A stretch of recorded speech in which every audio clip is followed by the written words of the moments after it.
Bruce Lee, the guy who created it. And then years later, I ended up having it removed about a year ago because the actual fibroid wasn't growing anymore, but it still was causing a lot of inflammation in my uterus. So I just like to have these conversations because I kind of wish that I had gotten that taken out years prior. I was trying to, conserve my womb. But ultimately, I think that the chemicals and hormones that were given off from the inflammation from the tissue was just as detrimental for me as well.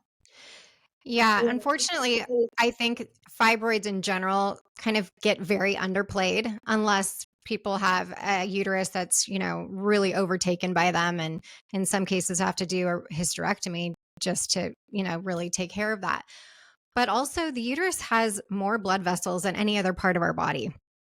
So knowing that there's something in there that's foreign that is disrupting the environment, so to speak, my opinion, of course, is no matter how small that is, we want to try to eliminate that, right? If even if you're not trying to conceive, right? Because it's affecting our cycle, it's affecting the hormones, it's a disruptor there, and it's causing inflammation, as you say.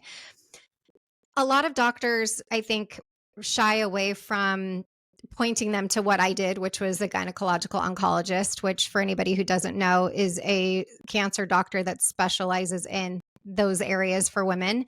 Um, and a lot of them actually may not do those types of surgeries for everybody because people would be coming in all the time that didn't have cancer. However, if you are able to find somebody who's willing to do that, I highly suggest it, again, for that reason, the scar tissue, the watching out for different areas and making sure that they're really honing in on what needs to be done in there.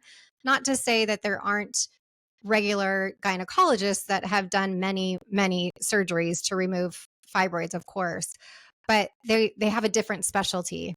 If somebody is trained to specifically know those areas and what's happening versus, they studied gynecological education and fibroids were just one area of that, so to speak.